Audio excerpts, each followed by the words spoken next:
নমস্কাৰ বন্ধুসকল, আকৌ এটা নতুন ভিডিঅ'লৈ আপোনালোক সকলোকে স্বাগতম জনাইছোঁ।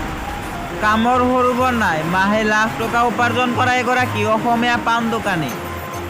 প্ৰায় সকলো লোকৰে এটা ধাৰণা থাকে যে পাণ দোকান দিনো কিমান টকা উপাৰ্জন কৰিব পাৰি, ঘৰখননো কেনেকৈ চলাব পাৰে পাণ দোকান দি। কিন্তু এজন অসমীয়া পাণ দোকানীৰ কথা কম, যাৰ উপাৰ্জন মাহিলী লাখ টকাৰো অধিক।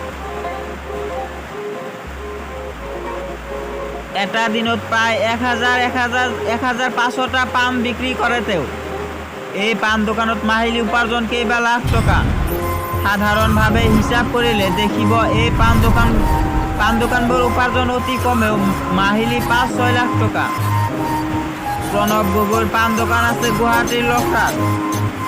পাণ খাই ভাল পোৱা লোকসকলক প্ৰণৱৰ বাবা পাণ ভাণ্ডাৰ দোকানখনৰ কথা নতুনকৈ ক'ব নালাগে। উৎকৃষ্ট মানৰ পাণ গ্ৰাহকক যোগান ধৰাৰ বাবে প্ৰণৱে দোপতোপে উন্নতি লাভ কৰিছে এই ক্ষেত্ৰখনত।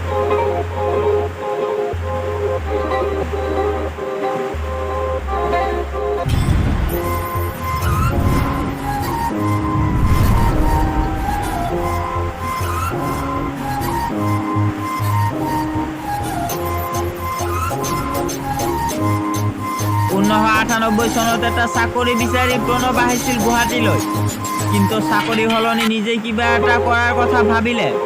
গুৱাহাটীৰ বহিৰাজ্যৰ মালিকাধীন এখন পাণ দোকানত কাম কৰিছিল প্ৰণৱে।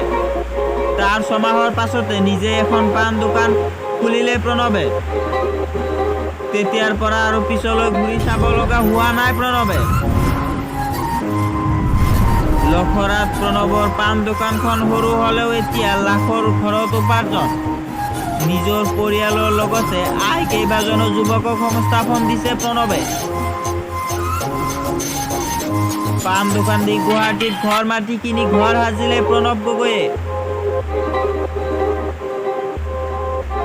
অসমীয়া সকলো ডেকাক কামলৈ লাজ নকৰি কেৱল মাত্ৰ কাম কৰিবলৈ আহ্বান জনালে প্ৰণৱে। ভৱিষ্যতে বহিৰাজ্যৰ বনিয়াৰ হাতৰ পৰা নৱপ্ৰজন্মই অৰ্থনীতি কাঢ়ি আনিব বুলিও আশাবাদী প্ৰণৱ।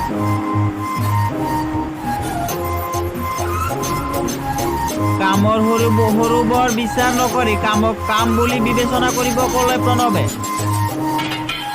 বন্ধুসকল, আজিৰ এই ভিডিঅ'টো এইখিনিয়ে আছিল। যদি ভিডিঅ'টো ভাল লাগিছে প্লিজ ভিডিঅ'টোত এটা লাইক কৰি দিব আৰু চেনেলটোত নতুনকৈ আহিলে চেনেলটো ছাবস্ক্ৰাইব কৰি আমাৰ লগতে থাকিব। ধন্যবাদ।